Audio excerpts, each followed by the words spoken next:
Assalamualaikum warahmatullahi wabarakatuh. Baiklah, kami akan menjawab pertanyaan-pertanyaan dari teman-teman kelas C Geografi 2019. Baiklah, kepada teman-teman silakan menyimak atas jawaban yang telah kami berikan. Saya Rahmiati Muhammad ingin menjawab pertanyaan dari Yulistiana Mamusung. Yang pertanyaannya ialah, apa yang menyebabkan semua lempeng litosfer bergerak? Nah, seperti yang telah diketahui bahwa litosfer terpecah menjadi beberapa lempeng tektonik yang mengakibatkan terjadinya gerak benua akibat konveksi yang terjadi dalam atmosfer. Bukti pertama bahwa lempeng-lempeng itu memang mengalami pergerakan didapatkan dari penemuan perbedaan arah medan magnet dalam batuan-batuan yang berbeda usianya.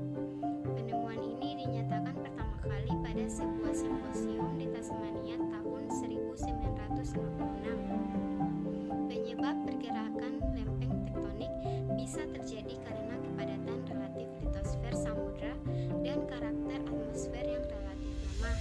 Pelepasan panas dari mental telah didapati sebagai sumber asli dari energi yang menggerakkan lempeng tektonik. Pandangan yang disetujui sekarang, meskipun masih cukup diperdebatkan, adalah bahwa kelebihan kepadatan litosfer samudra yang membuatnya menyusut ke bawah di zona subduksi adalah sumber terkuat pergerakan lempeng.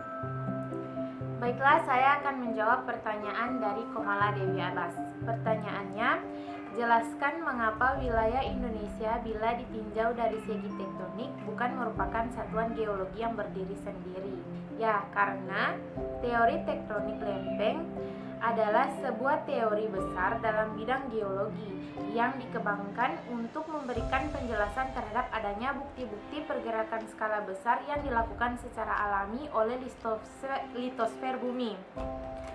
Teori ini telah mencakup sekaligus menggantikan teori pergeseran benua yang lebih dahulu dikemukakan pada paruh pertama abad ke-20 dan konsep seafloor spreading yang dikembangkan pada tahun 1960-an.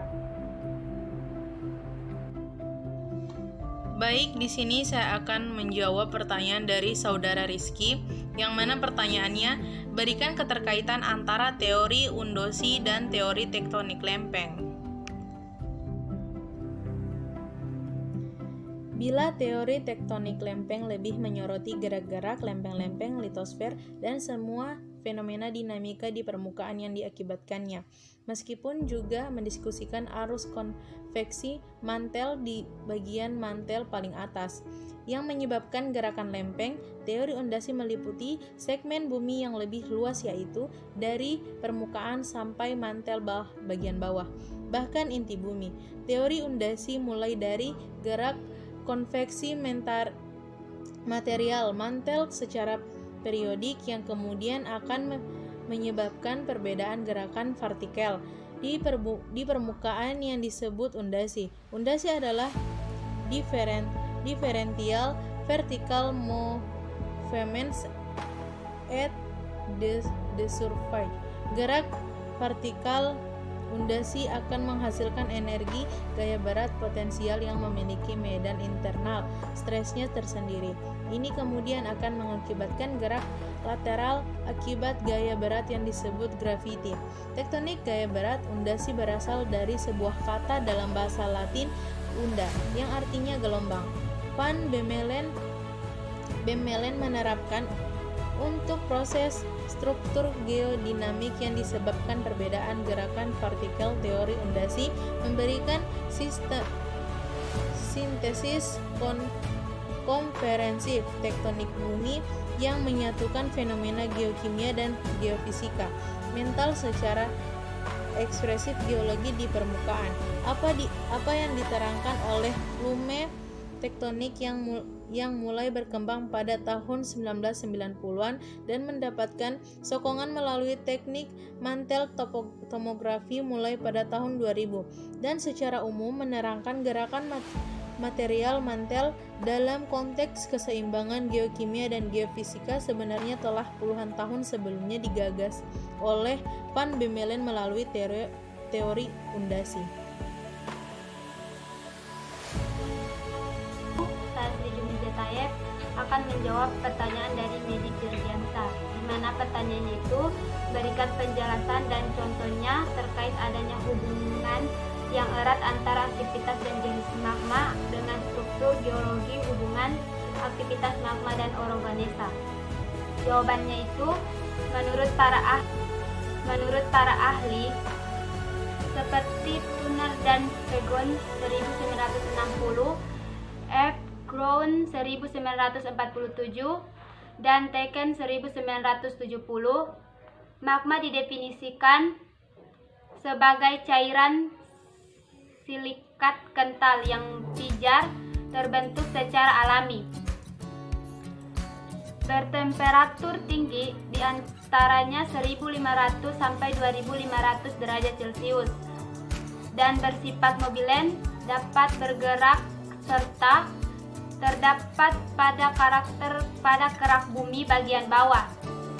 Dalam magma tersebut terdapat beberapa bahan terlarut yang bersifat volatil: air, karbon dioksida, klorin, besi, belerang, dan lain-lain, yang merupakan penyebab mobilitas magma dan non-volatil, non-gas, yang merupakan pembentuk mineral yang lazim dijumpai dalam batuan beku. Saat magma mengalami penurunan suhu dalam perjalanan naik ke permukaan bumi, mineral-mineral akan terbentuk. Peristiwa tersebut dikenang dengan peristiwa penghaluran. Berdasarkan penghabluran mineral silikat magma oleh N.L. Bowen disusun suatu seri yang dikenal dengan seri reaksi Bowen. Dalam mengidentifikasi bentuk beku, sangat perlu untuk mengetahui karakteristik batuan beku yang meliputi sifat fisik dan komposisi mineral batuan beku.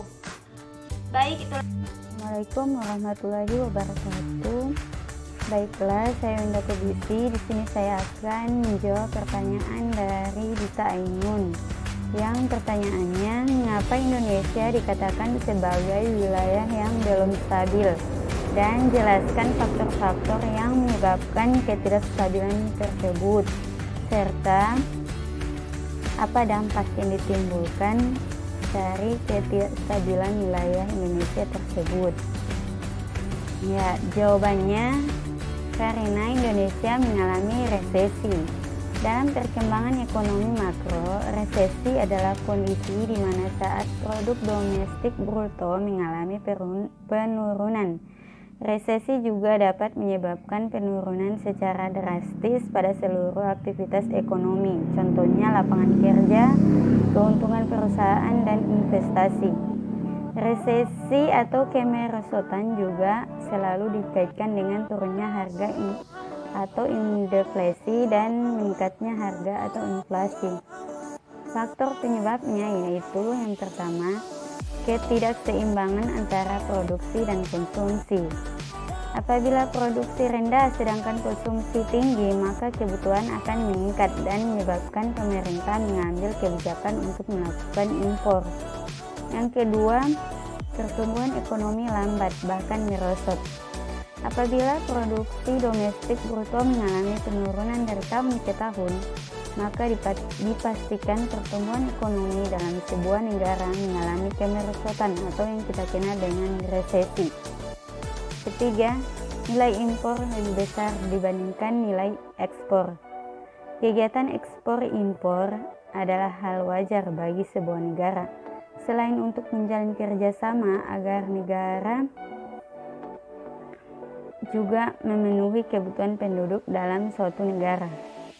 Yang keempat, terjadi inflasi dan deflasi yang tinggi. Inflasi yang terlalu tinggi juga dapat mempersulit kondisi ekonomi. karena dapat berdampak pada resesi, di mana harga komoditas yang menurun drastis dapat mempengaruhi tingkat pendapatan dan laba perusahaan yang rendah. Dan yang terakhir yaitu tingkat pengangguran yang tinggi. Apabila suatu pemerintah tidak mampu menciptakan lapangan pekerjaan bagi masyarakat, maka jelas tingkat pengangguran akan terus meningkat.